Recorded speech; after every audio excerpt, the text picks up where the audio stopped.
It was supposed to be just another warm summer evening in the peaceful oak-lined streets of Wilmington, North Carolina. But on that night, 20-year-old Damian Brooks disappeared without a trace.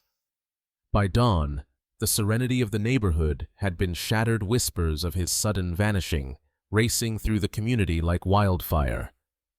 Damian wasn't just another face in the crowd. He was the kind of young man who lit up a room, smart, driven, with a future as bright as his smile.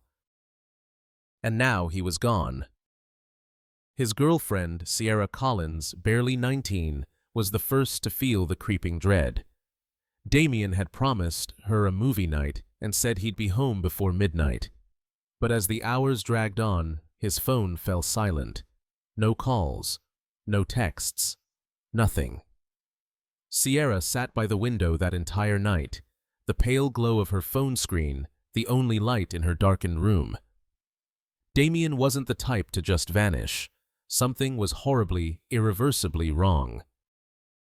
By morning, Sierra's anxiety turned into full-blown panic.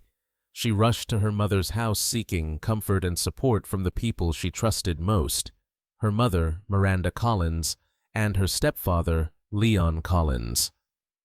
From the outside, the Collins family was the picture of stability. Their suburban home stood proudly on a quiet corner lot, its white shutters perfectly clean, its garden immaculately kept. Damian had spent countless hours there, welcomed like family. But behind those pristine walls, secrets were festering, dark, dangerous secrets no one was prepared to face. That morning, the first chilling clue surfaced. Police found Damian's car abandoned along a lonely, unlit road on the outskirts of town. The doors were unlocked. The keys still hung from the ignition. But there was no sign of Damian, no footprints in the dirt, no signs of struggle, just nothing. The authorities launched a full-scale search, helicopters scouring the nearby woods, dogs tracing every possible scent trail. But every lead dissolved into more confusion. Damian's disappearance wasn't just a random case of a young man gone missing. It was the first unraveling thread in a tapestry of obsession, betrayal, and unimaginable tragedy. At the center of it all stood Miranda Collins, 43 years old, poised, elegant, the perfect image of a suburban wife. To the world, she was graceful and composed, a woman who had everything: a loving husband, a beautiful home, and a devoted daughter. But beneath the polished surface, Miranda was a woman quietly suffocating in the life she'd built. Her marriage to Leon, a hard-working contractor nearly a decade her senior, had long grown cold. The passion they once shared had faded into routine, and Leon, always consumed by work, never noticed how far apart they'd drifted. Miranda smiled for the world, but lived in the shadows of her own discontent. After Sierra's birth, depression had wrapped around her like a fog. She'd spent years smiling through the pain, playing the role of the perfect mother, the devoted wife, while her spirit withered away unseen. And then, Damian Brooks walked through her door. He was vibrant, charming, full of youthful ambition. Damian wasn't just Sierra's boyfriend. He was everything Miranda had lost. He represented freedom, passion, and the intoxicating thrill of being seen again. At first, it was harmless. A smile held a second too long. A conversation that lingered late into the night. Compliments that should have stopped, but didn't. But soon, the innocent fascination twisted into something much darker. Damian, oblivious to the emotional storm he'd awakened, accepted Miranda's attention as nothing more than harmless admiration. Sierra, lost in her own world of young love, noticed nothing. And Leon, he was too exhausted from endless 12-hour workdays to see the storm brewing right under his roof. But it was there, growing, consuming, and it was only a matter of time before it exploded. And on that night, the night Damian went missing, the storm finally broke. The truth was that night had been planned long before Damian even realized it. Miranda had sensed the shift in him, how he'd grown distant, how his eyes no longer lingered on her the way they used to. She felt it slipping away, that fragile, dangerous connection she'd fought so hard to nurture. And in Miranda's mind, losing Damien wasn't just losing a lover, it was losing the last flicker of her youth, her desirability, her very sense of existence. She couldn't let that happen. That evening, Miranda texted Damien one final time. Her message was simple, but loaded with unspoken desperation. "Meet me at the cabin. Just one last time. Please." That cabin, a forgotten relic on the outskirts of town, hidden among a thicket of pines, rotting and isolated. It had been their secret haven, a place where the impossible happened, and guilt was drowned in the scent of old wood and whispered promises. But that night, as Damien drove toward it, a storm raged not just in the sky, but in his conscience. He knew this was the end. The weight of his betrayal toward Sierra was unbearable. He rehearsed his words the whole way there. "It's over, Miranda. This was a mistake. I have to make things right with Sierra." But as he stepped inside the cabin, the air was electric with tension.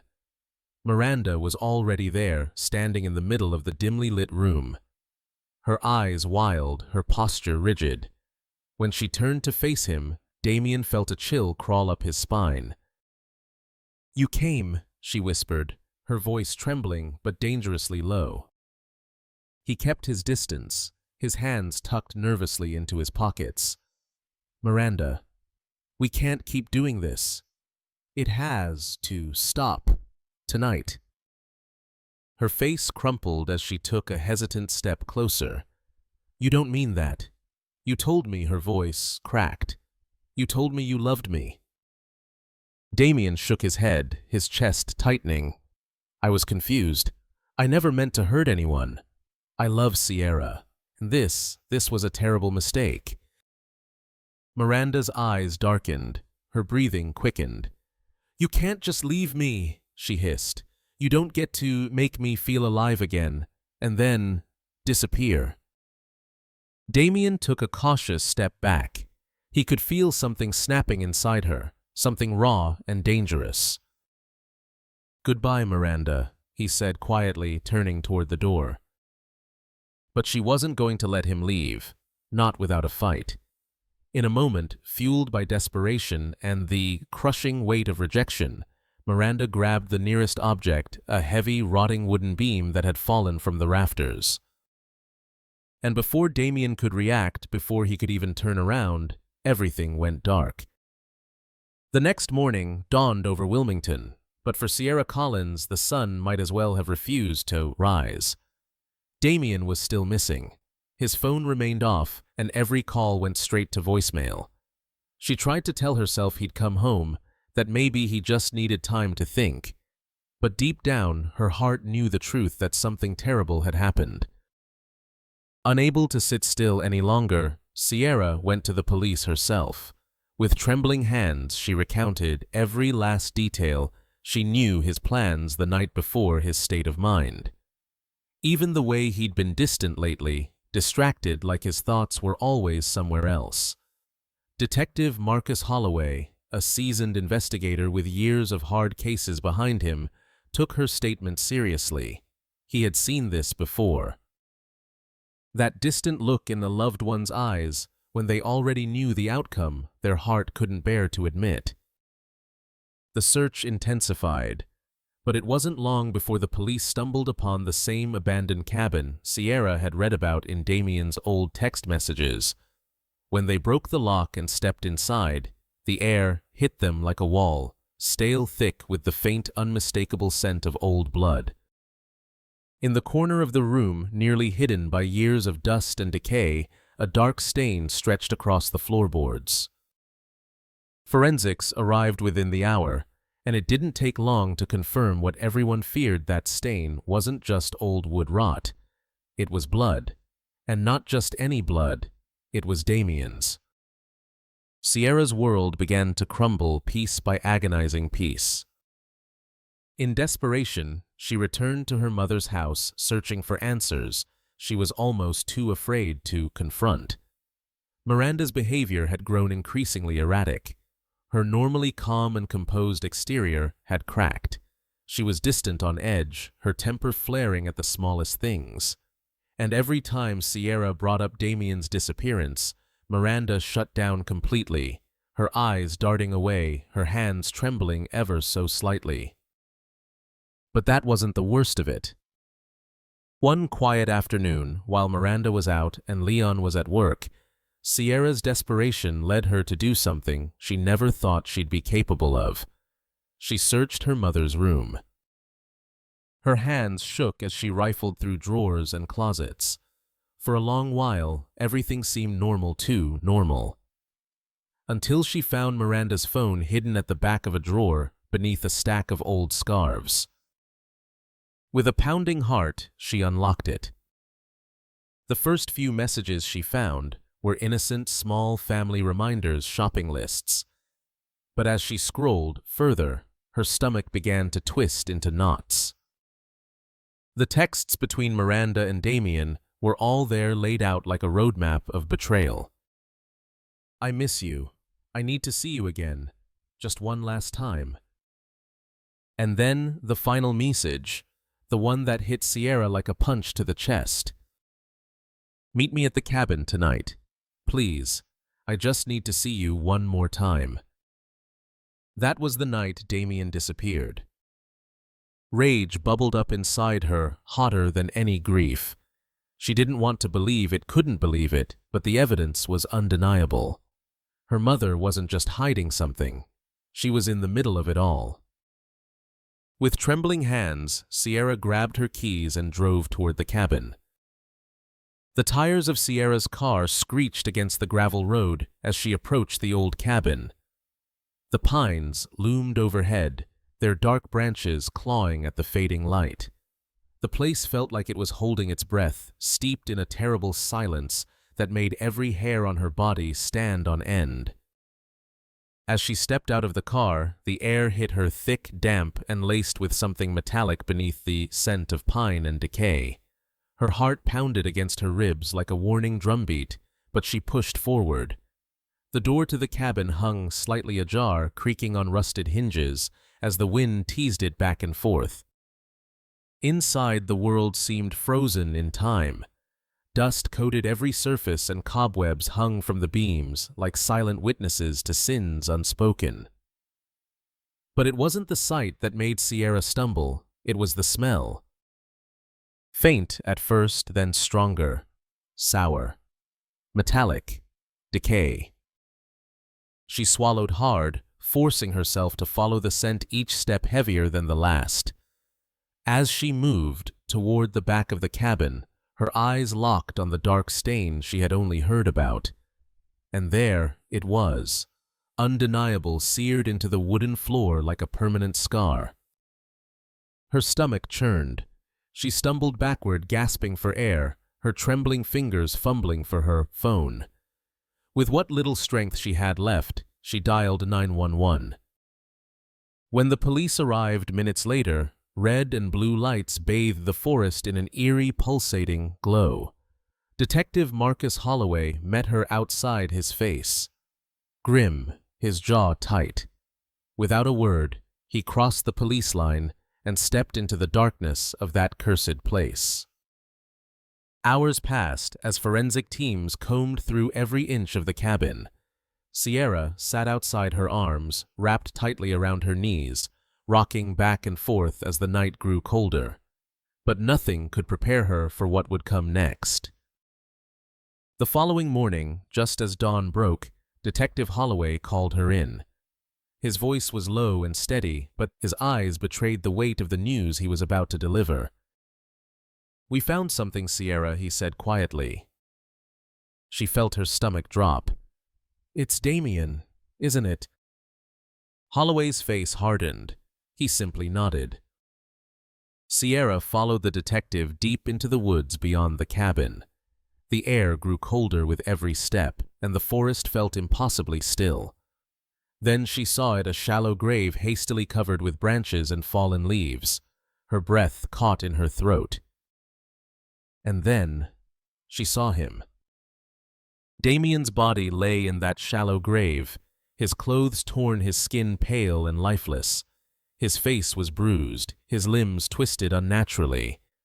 The unmistakable signs of a violent struggle were everywhere: blood-stained leaves, broken branches, and the unbearable stench of death that clung to the air. Sierra turned away, a sob tearing through her chest. She couldn't bear to look, couldn't bear to accept the horror that had unfolded in that cursed place. Detective Holloway gently guided her back toward the road. "I'm sorry, Sierra," he whispered, "but now we can finally bring him home." News of Damien's body being found spread through Wilmington like wildfire.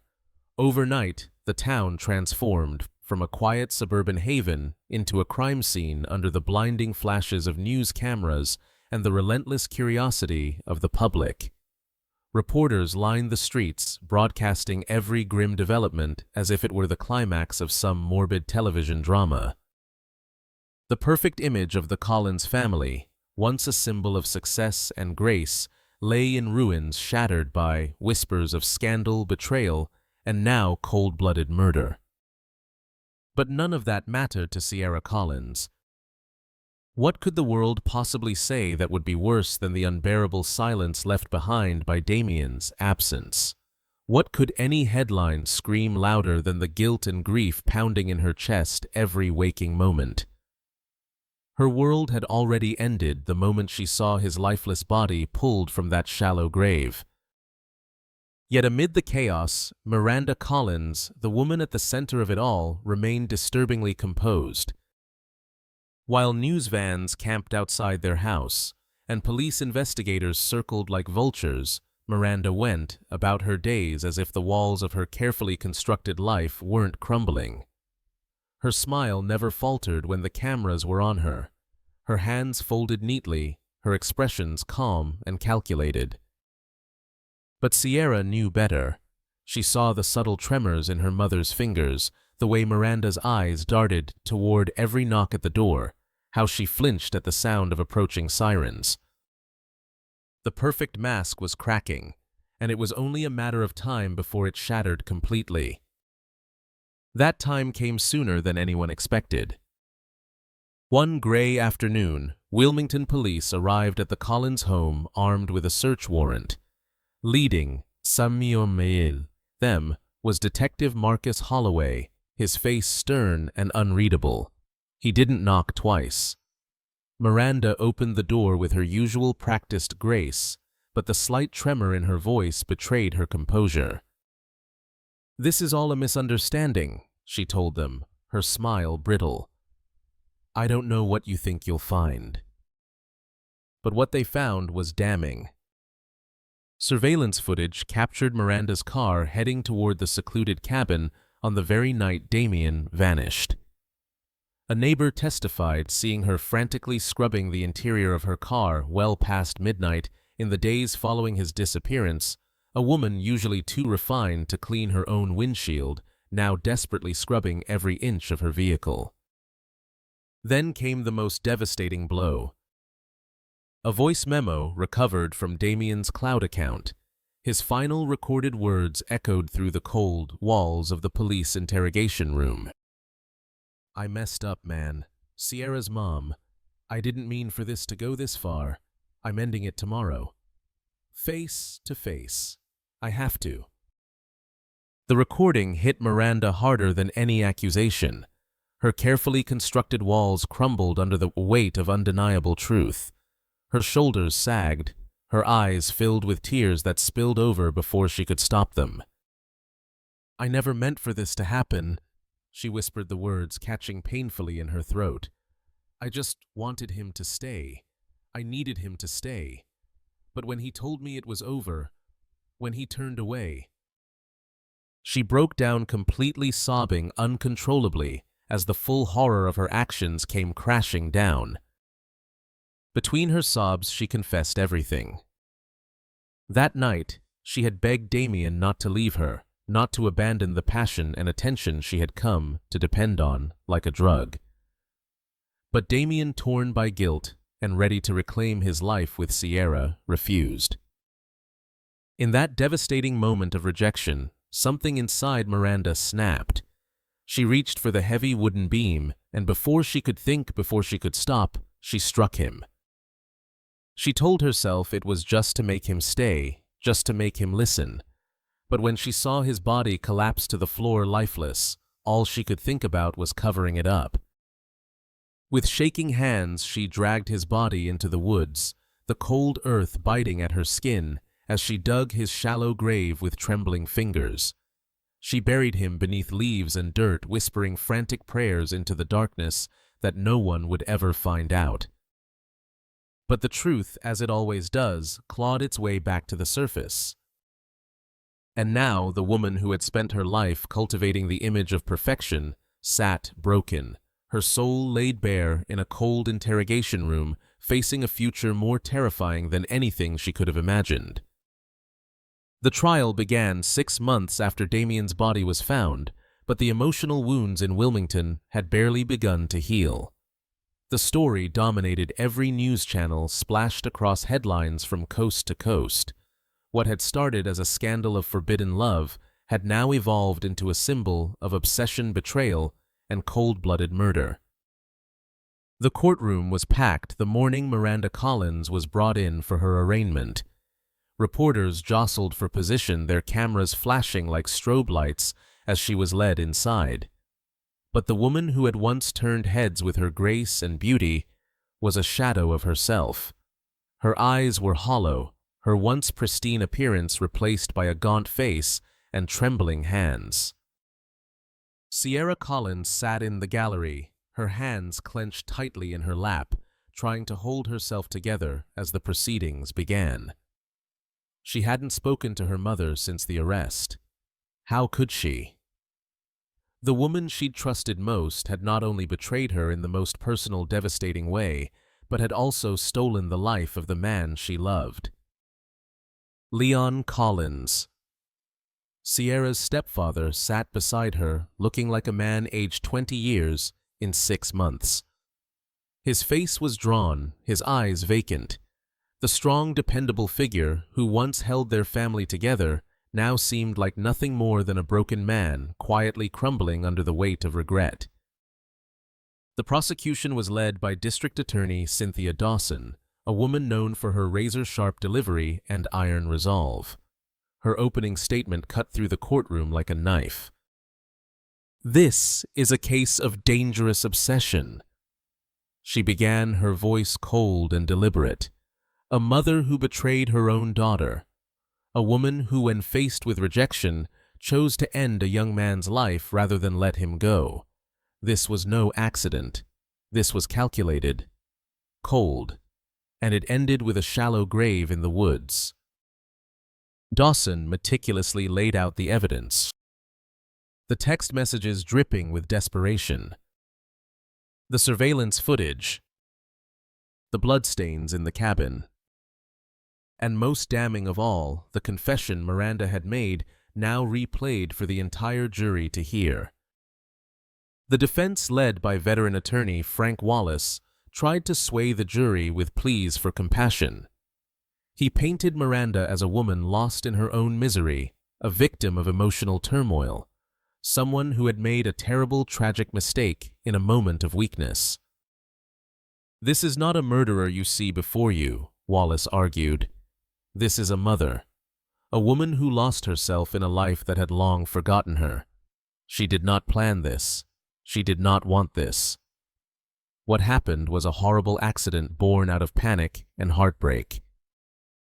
But the evidence was overwhelming, and when Sierra took the stand, the weight of the entire room seemed to settle on her shoulders. Her voice shook as she recounted the discovery of the texts, the blood in the cabin, and the final message Miranda had sent to Damien the night he disappeared. Each word felt like a betrayal of the woman who had raised her, but Sierra knew she had to speak the truth. When the prosecution asked, "Did you ever suspect your mother was involved with Damien?" before reading those messages. Sierra could barely manage to whisper, "No, never. I never imagined she could do something like this." The courtroom was silent as Sierra stepped down from the witness stand, her eyes locked on the floor, refusing to meet her mother's gaze. As the closing arguments drew to a close, both sides knew the case was all but decided. The jury deliberated for 3 long days before returning with their verdict. Guilty. The word echoed through the courtroom like a death sentence. Miranda let out a strangled sob as the reality crashed down on her. She was sentenced to life in prison with the possibility of parole after 25 years. It wasn't the harshest sentence, but it was enough to ensure she would spend the rest of her life haunted by what she'd done. For Sierra, it was a bittersweet end. Justice had been served, but her family was broken beyond repair. The woman she'd once adored was now nothing more than a cautionary tale of what unchecked obsession could destroy. Months passed after the verdict, but for Sierra time had all but stopped. The days blurred together in a haze of grief, anger, and crushing loneliness. Her nights were the worst. That was when the memories crept in, the way Damien used to smile at her from across the room, the plans they made under star-filled skies, the promises whispered in the safety of each other's arms. But the person who haunted her dreams the most was her mother. No matter how hard she tried, she couldn't erase the image of Miranda being led away in handcuffs, her once regal figure, broken, her face contorted in regret. Sierra didn't know if she hated her mother or pitied her. Perhaps it was both. Seeking a way out of the suffocating grief, Sierra left Wilmington behind. She moved to Atlanta, hoping the big city's noise and constant motion would drown out the silence left behind by loss. But even there, in the middle of the bustling streets and bright lights, the ghosts followed her. And so she found another path. She began volunteering at a crisis center for at-risk youth, young people lost in their own storms searching for hope amid heartbreak. Through their stories, she found a strange kind of healing. Slowly, the cracks in her heart began to mend, though the scars would always remain. In time, she wrote a memoir titled The Cabin in the Pines. It wasn't a tale meant for sympathy. It wasn't about playing the victim. It was about reclaiming her life, about reminding herself and anyone who read it that even in the darkest chapters, there is always a choice to let the darkness consume you, or to rise from it. She wrote, "What happened to me doesn't define me, but what I choose to do with that pain, that's my truth." On the anniversary of Damien's death, Sierra returned to that old cabin one last time. In her hands, she held a small wooden box. Inside was the letter Damien had written to her but never delivered. The one she found hidden months after the trial, tucked in the glove compartment of his old car. With trembling hands, she placed the box in the corner of the cabin, right where the dark stain had once marked the floor. "I forgive you," she whispered through tears, and she wasn't sure if the words were meant for Damien, for her mother, or for herself. As she stepped outside, the wind moved gently through the trees, rustling the pine needles like a soft lullaby. For the first time in what felt like a lifetime, Sierra felt something close to peace. She didn't know what the future held, but she knew this. She had survived the storm, and that was enough.